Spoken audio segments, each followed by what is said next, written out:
Ustaz, saya mau tanya. Setelah saya dengar ceramah Ustaz, saya mau tanya. 2 kali diulangnya. Pak Ustaz, saya mau tanya. Setelah saya dengar ceramah Ustaz, saya mau tanya. Tujuan hidup di dunia ini harusnya seperti apa, Pak Ustaz? Untuk apa kita di dunia ini, Pak Ustaz? Biasanya pertanyaan orang macam ini dia udah di tepi jembatan.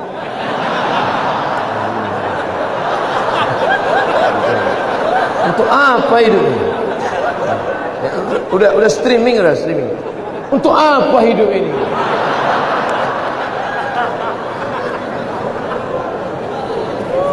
Satu,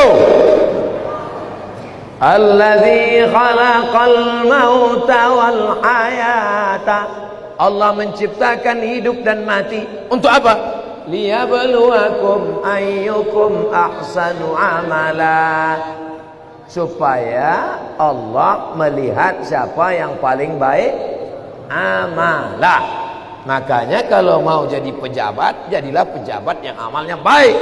Jadi polisi, jadilah polisi yang amalnya baik. Jadi tentara, jadilah tentara yang amalnya baik. Jadi ustadz, jadilah ustadz yang amalnya baik. Karena kita hidup ini dituntut siapa yang paling baik amalah. Amal bukan sholat, amal bukan baca yasin, amal bukan puasa sunat. Itu ibadah. Hebat Pak Bupati kami, Pak Ustaz. Kenapa? Pak Bupati kami rajin sholat duha. Itu bukan amal. Itu siapapun bisa. Sholat duha tak perlu jadi bupati. Betul? Yang dimaksud amal adalah dengan jabatan kekuasaan yang ada di tangan kita, bisa kita berbuat. Kalau jadi anggota dewan, buatnya perda syariah. Anak SD tidak boleh masuk SMP kecuali punya ijazah MDA. Setuju? Itu Bang. Dengan kekuasaan. Jangan nanti udah pensiun baru datang. Ustaz Somad, apa yang bisa kita buat untuk bangsa ini? Tangan pun udah menggeletar. Itu apa? Ustaz Somad, kami sebagai aparatur negara, PNS, apa yang bisa kami buat amal kami? Mana PNS? PNS kemana nih? Kenapa banyak orang ngantri? Mohon maaf Ustaz Somad, PNS-nya sedang sholat duha di musola. Bodoh. Amal PNS bukan sholat duha. Sholat duha sebelum berangkat tadi. Amalnya sebagai PNS adalah bagaimana melayani masyarakat, dipermudah urusan orang. Urusan KTP Anda masukkan pagi, selesai sore, dikirim melalui pos. Bisa apa tak bisa? Bisa. Mudahkan urusan orang di dunia, dimudahkan pula urusan di akhirat nanti. Amin. Ustaz, apa yang bisa kami lakukan untuk ustaz-ustaz? Kumpulkan ustaz-ustaz, kumpulkan imam-imam, kumpulkan khotib-khotib, kumpulkan guru-guru mengaji, beri mereka pelatihan, permudah urusan SIM kendaraan bermotor mereka. Setuju? Wah, banyak yang setuju. Kenapa Ustaz tiba-tiba ingat itu? Ingat dulu saya susah ngurus SIM dulu waktu sebelum terkenal. Masya Allah, tabarakallah. Artinya apa? Ketika Allah titipkan jabatan di tanganmu, pakailah. Ayyukum ahsanu amala. Ustaz, kami ini masih mahasiswa, masih sekolah, lalu amal kami apa? Kau senangkan saja hati orang tuamu, pulang ke rumah, ayah, emak, ini transkrip nilai emak, nih, berapa IP kau nak? 2,0. Hah? Kenapa 2,0? Ayah sabar ya, ini takdir dari Allah. Anak hantu. Dikasih duit bukannya menyelesaikan masalah, menambah masalah. Yang masih kuliah, yang masih sekolah, kalau belum bisa kalian senangkan emak ayah kalian, jangan kalian susahkan mereka. Jangan asal balik susah. Kalau balik susah, belum lagi dia balik, baru menengok nama dia di HP aja. Ini susah. Yang pertama amalah. Yang kedua baru wa ma khalaqtul jinna wal insa illa liya'budun, ibadah. Itulah dia salat, baca Quran, tahajud, puasa sunat, itu ibadah. Jadi kita ini gunanya di dunia ini cuma dua saja, amal dengan ibadah. Masuk kantor jam 8 pagi, pulang jam 4 sore, disiplin, tidak bolos ke mall, itu namanya amal. Bapak polisi merazia orang melanggar peraturan, saking kan dia mau menegakkan, sampai dipeluknya kaca mobil Kijang Innova. Itu amal apa ibadah? Amal. Amal itu namanya.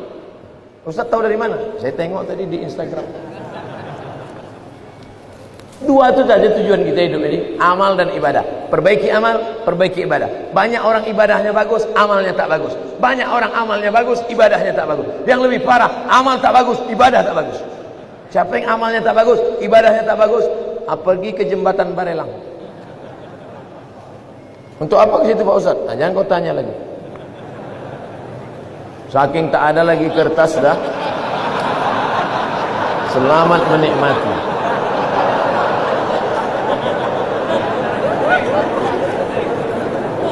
Apakah azab hanya ada untuk orang yang sudah meninggal saja?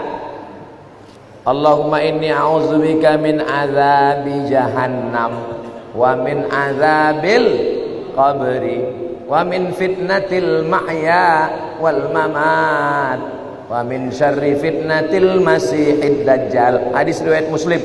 Baca sebelum salam.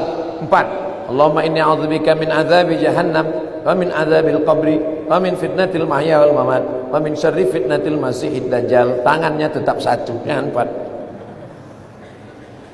Hadis sahih.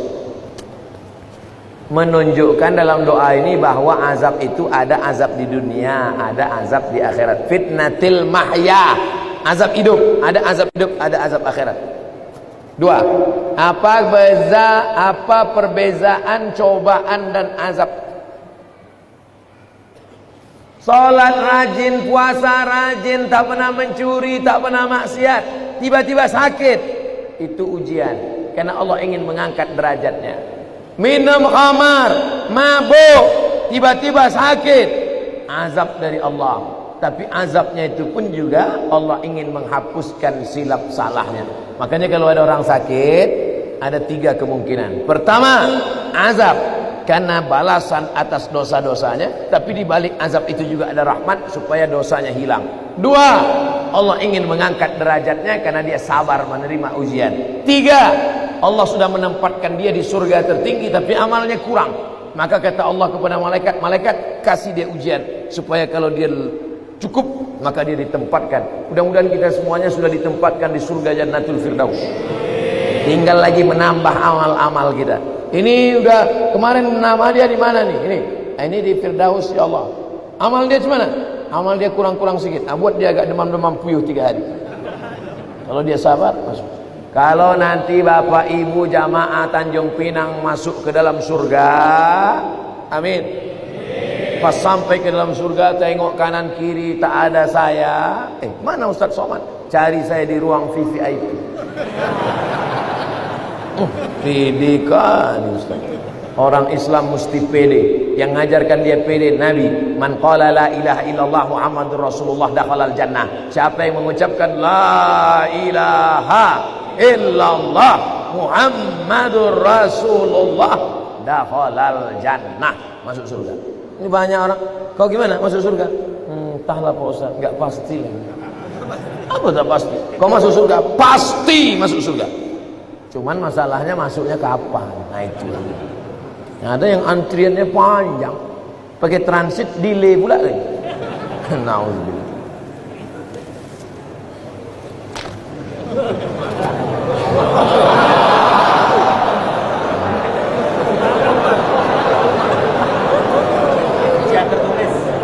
Ujian lisan tertulis. Pertama-tama, mau pakai pertama-tama. Izinkan saya mengirimkan Al-Fatihah untuk Ibunda Ustadz Abdul Somad Hajjah Rohana binti Nuruddin. Al-Fatihah. A'udzubillahi minasyaitonir rajim. Bismillahirrahmanirrahim. Alhamdulillahirabbil alamin. Arrahmanirrahim. Maliki yaumiddin. Iyyaka na'budu wa iyyaka nasta'in. Ihdinas siratal mustaqim. Siratal ladzina an'amta 'alaihim ghairil maghdubi 'alaihim waladdallin. Amin. Semoga Allah mengampunkan segala salah dan dosanya. Amin ya Allah.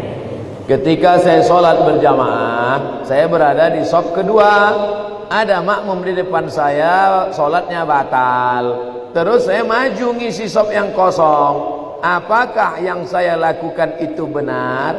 Atau sebaiknya makmum yang di sebelah orang yang batal itu yang menggeser? Ada dua cara. Mohon maaf saya belakangi tuan-tuan. Yang jadi patokan imam di tengah. Imam di tengah. Lalu kemudian di mana orang yang batal tadi? Di sini. Kalau orang yang batal tadi di sini, maka sop sini rapat kemari. Kalau yang batal tadi di sini, yang sop sini datang kemari. Karena rapatnya kemari, bukan ke sana. Kalau tuan yang di belakang nengok dia tak bergerak, entah saking khusyuk atau dia takut, maka yang belakang ni maju ke depan. Nampak dia? Tengok beberapa detik tak bergerak, maju ke depan.